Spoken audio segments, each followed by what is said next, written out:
Hi guys, welcome back to my channel and welcome to my 1 month postpartum update. I'm really not okay with the fact that my baby is a month old already. He's actually a month and like a couple days old now.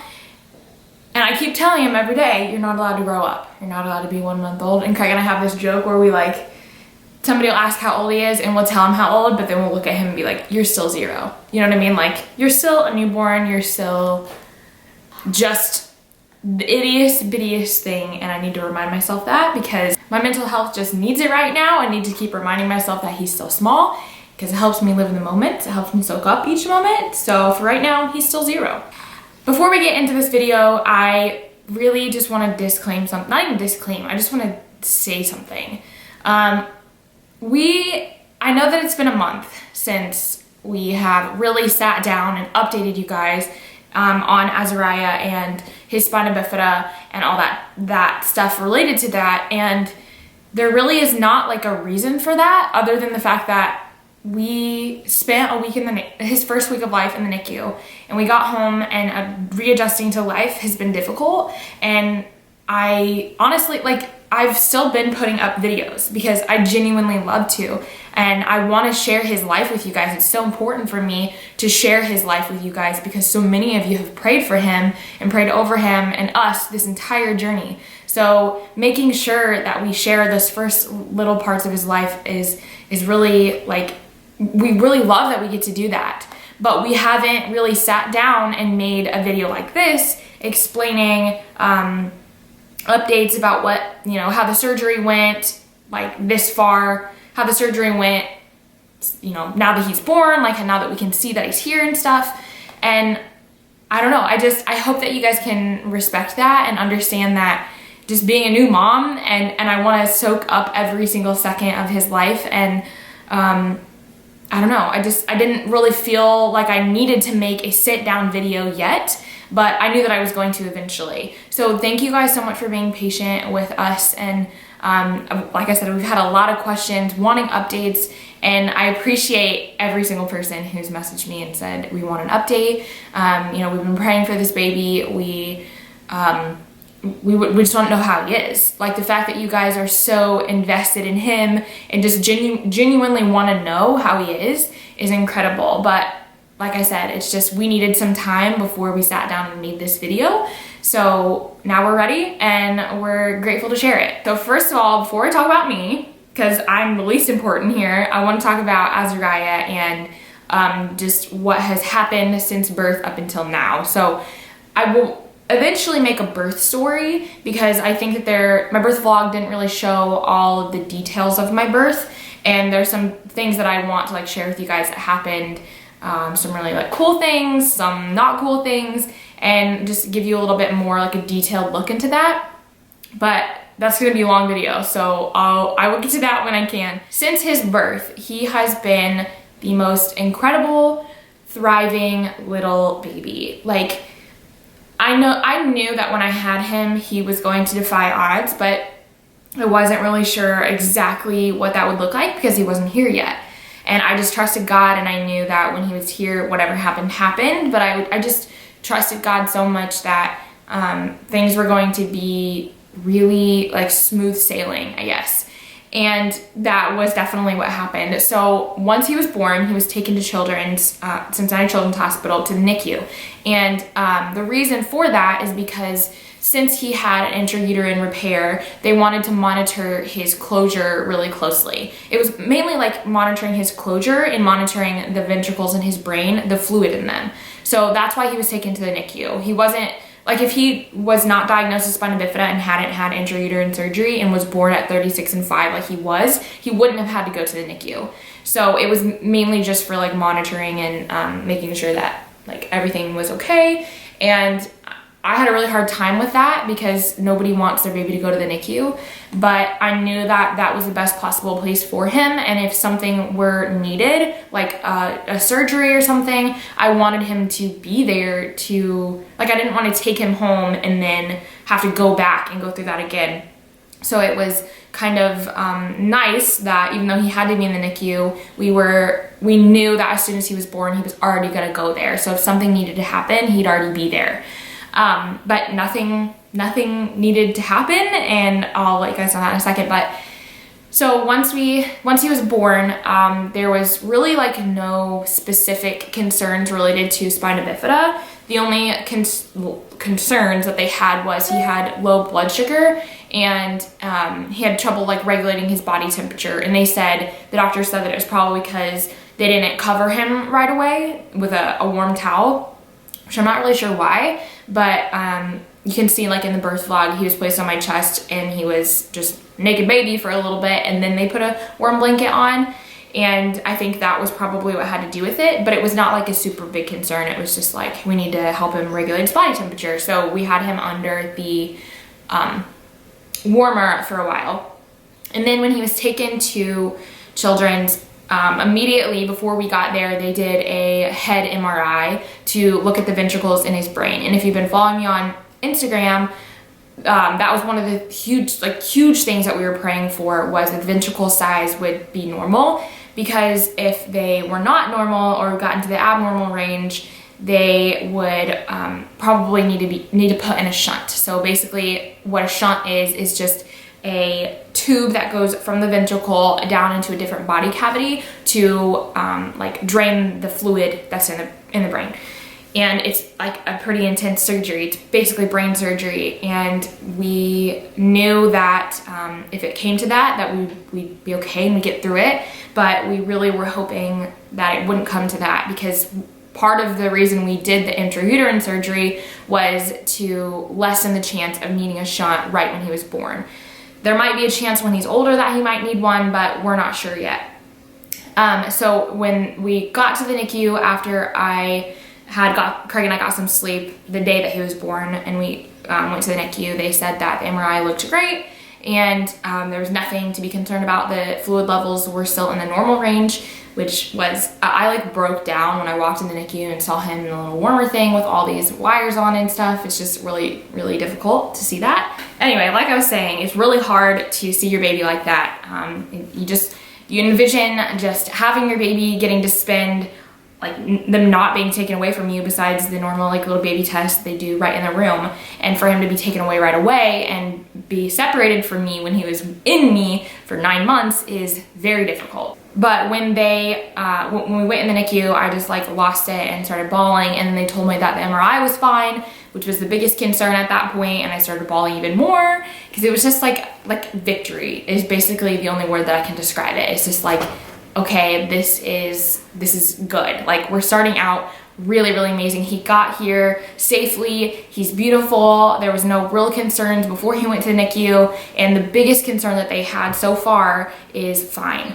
And then as the days went on, we had other tests done. So I had him on a Saturday, and that Monday was a holiday, so they couldn't do any tests that day. So it was like Tuesday, Wednesday, Thursday, I think Friday too, he had different types of tests. So throughout his life, he'll see different types of specialists, which are like orthopedics, PT, neurology, speech, like a whole bunch of different doctors. So they had to each do their tests to make sure everything was in line with what they expected, or actually what they didn't expect, because he defied all the odds. So we had different tests each day, and I think the first test was, I don't remember what days we did what tests, but there was another brain MRI. There was a fluoroscopy, which is basically just checking. They put a catheter in the urethra up into the bladder, and they put dye in there and see what happens with the kidneys. With the bladder into the kidneys. If the bladder refluxes up into the kidneys, it could be a sign that there'd be like recurrent UTIs, and like it could be a bigger problem in the future. And that was a test that we were praying so heavily over, and he came back fine. Like, we were in the room when they did the test, and I don't know what his title would be, radiologist or something like that. He started explaining everything to us, and at first he made it sound like he did have reflux, and I was watching the screen and I was like, I didn't see anything like that. Like, I don't know what to be looking for, but I didn't see any type of movement at all. And then he was like, but your son doesn't have reflux, and that's a really, really, really good thing. I was like, another victory. Praise Jesus for that. And Craig and I looked at each other and just immediately in that room said, thank you, Jesus, because it's just when you're in that environment and you have all these tests and you know the next day is going to be a test that's going to determine if we're going to be there longer or if another procedure needs to be done, it's very overwhelming because you're just on edge all the time. And even being in the NICU, you're on edge because there's this beeping going off all the time and monitors on him, and to get him even out of the warmer, you have to be really careful because he had an IV in and all these things strapped to him. But they were all just precautionary measures just to make sure he was doing okay, breathing okay. And but I'm not kidding you guys, every single test that they did came back either like within normal range or like better than they expected. The last test that we had done before we were discharged from the NICU was a PT test, and she came in and did certain like gravity tests on him where she would like hold him like this on his side and see what his legs did, like if he had the strength to keep his legs up, and if he had the strength to pull him in against gravity. And she was so impressed with him. He did everything that she wanted him to do except for a couple things, which are just like he likes to, whatever this one is, I think it's dorsiflex, and he can plantar flex, but he doesn't like to hold it there, and he doesn't, like, that's not his comfortable position. His comfortable position is to hold his feet up like this. And she said basically all we'll need to do for that is talk to orthopedics and just like take his feet and pull them down and stretch them and help like stretch out those muscles that are like right here dorsiflexing or whatever. I can't remember. I should know this, but I don't. And she said other than that, like everything that all the tests that she did, she was really, really blown away with. And I think the number one question you guys are going to ask me is he going to walk? And from my understanding, from how strong his legs are, how strong his feet are and his toes are, there really is no reason why he shouldn't walk. Now, they have said that, you know, he's a newborn, so they don't know yet when, you know, he starts to stand up or starts to sit up or whatever. Then they might, you know, reevaluate and say he might need ankle braces. But we don't know yet. He might not need those. It's kind of just up in the air. And spina bifida is one of those things where you don't really know the full effects of the defect until they like start growing up. And then you see things happen, or you don't see things happen.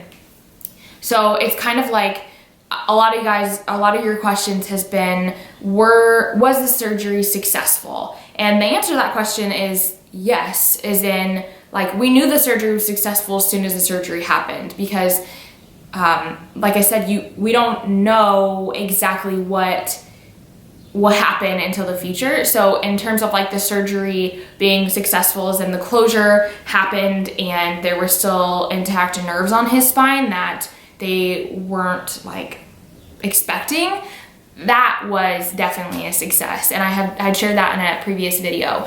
But I think what you guys are asking when you say successful is, do I know if he'll walk? Does he have fluid in the brain? All things like related to that. And the answer to that is kind of like yes, and we're not sure. So one of the reasons that we got, like I said, the intrauterine surgery was to prevent hydrocephalus, and right now he does not have hydrocephalus, which is fluid in the brain.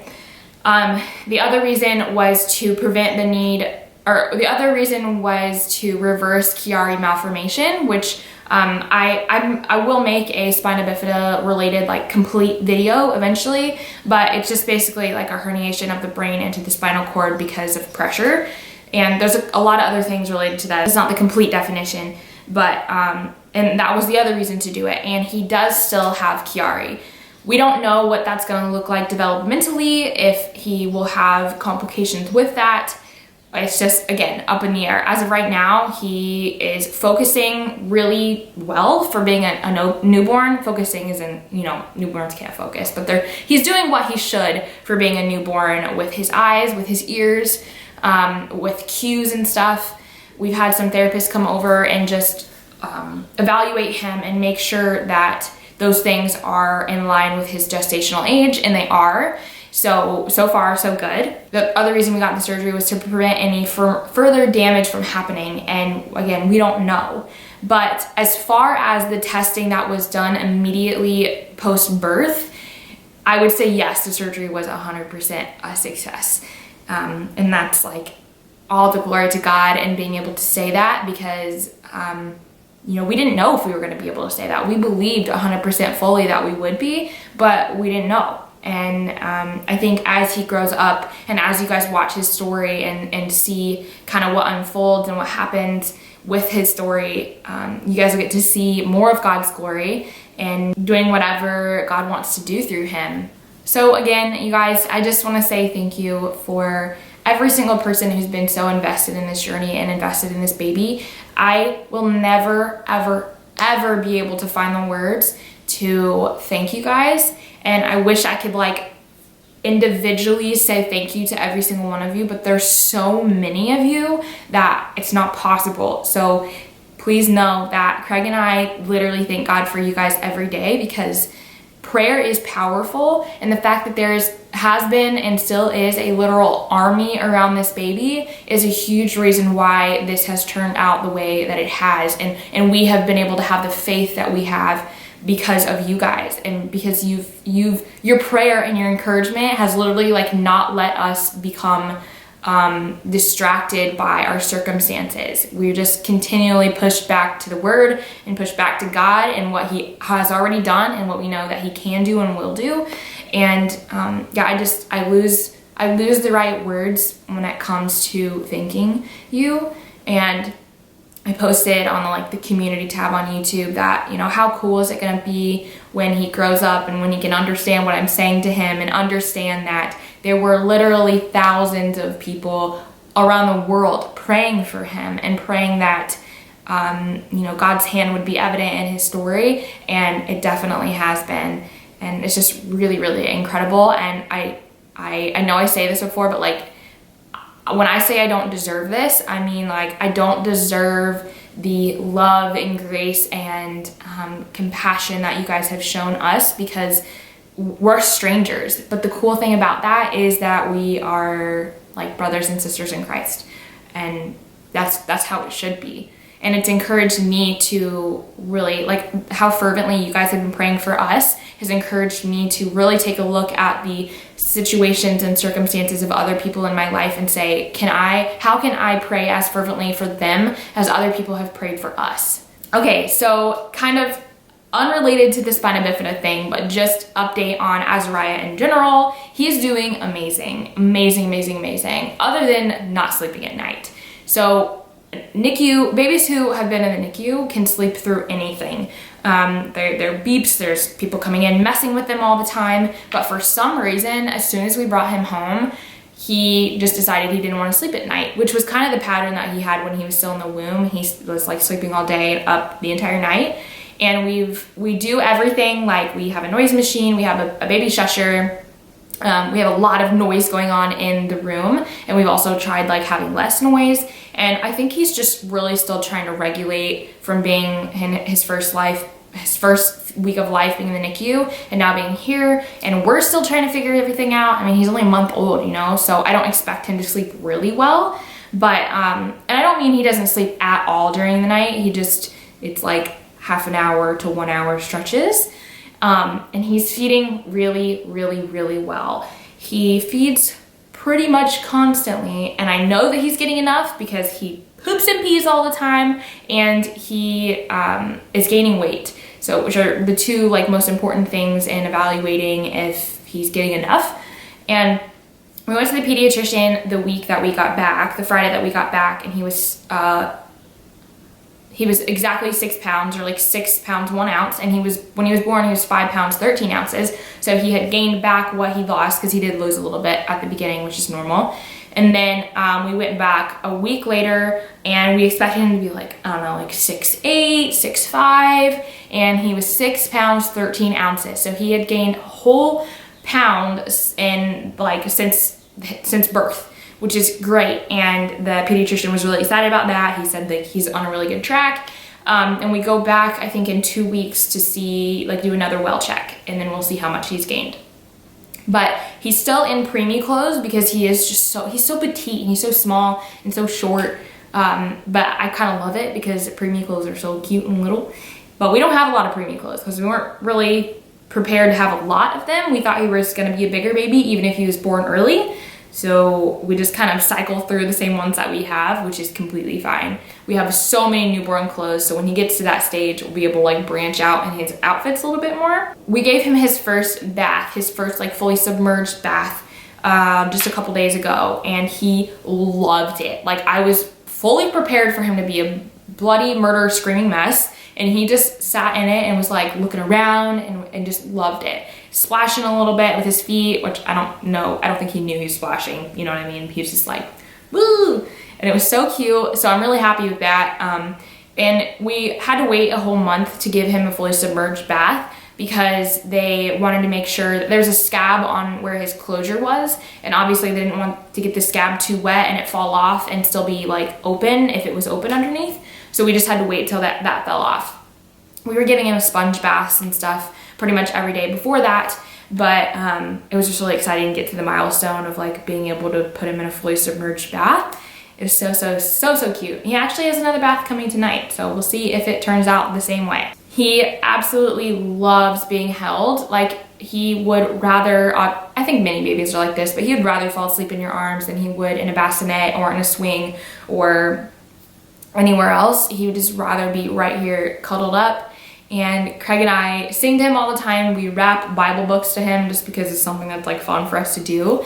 And we are starting to get him more in a bedtime routine. We know that he's still not gonna be in like a routine schedule because he's still a newborn, but we're trying to get it just a little bit more like consistent and so that he knows like when this and this happens, that's when we go to bed.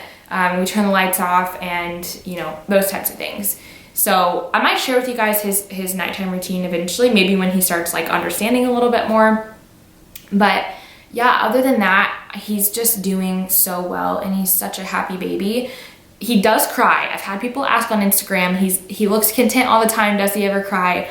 100% yes, he cries. He cries bloody murder when he's hungry, when he has poopy diaper, all the things that newborns should cry about, he cries about, and even sometimes cries for no reason, which is fine. All right, so now I just want to talk a little bit about me postpartum and my 1 month update. My recovery in the downstairs situation has been a little bit difficult.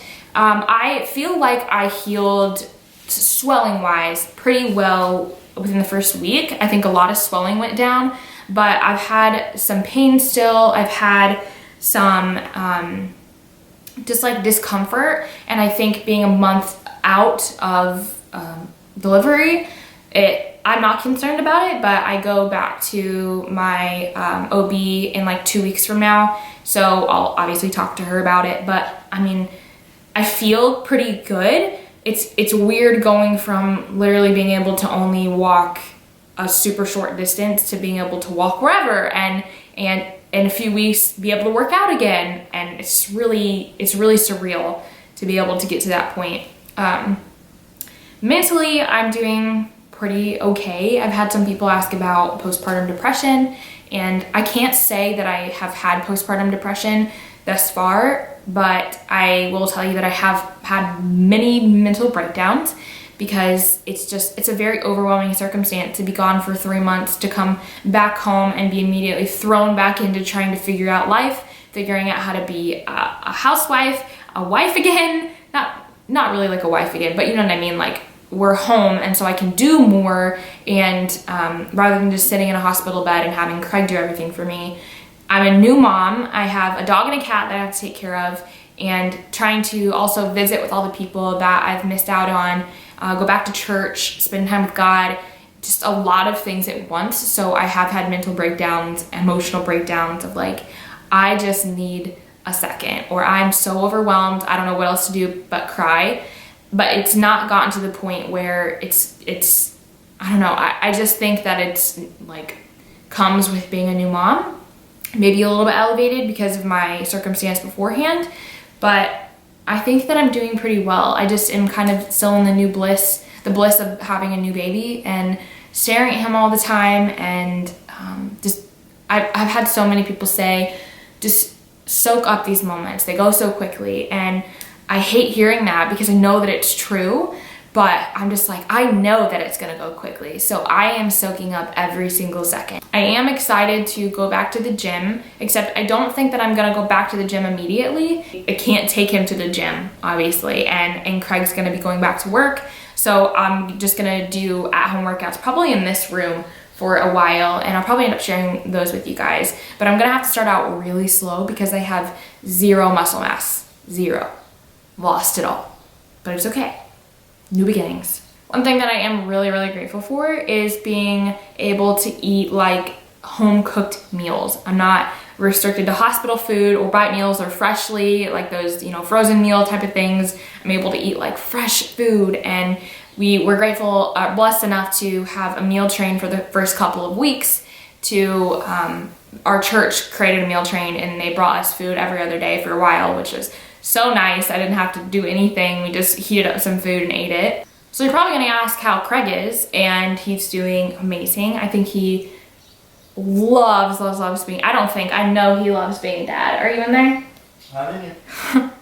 I know he loves being a dad, and it has increased my love for him, seeing him be a dad and seeing how much he loves Azariah and loves being with him. Okay guys, I think that's it. Thank you so much for watching, and again, thank you for being patient with us, for waiting for this update video. I hope that it answers most of your questions, and again, just all the glory to God for getting us to this point, and our world changer is here, and being able to say that and see him and just enjoy his life out, you know, out in the world is amazing.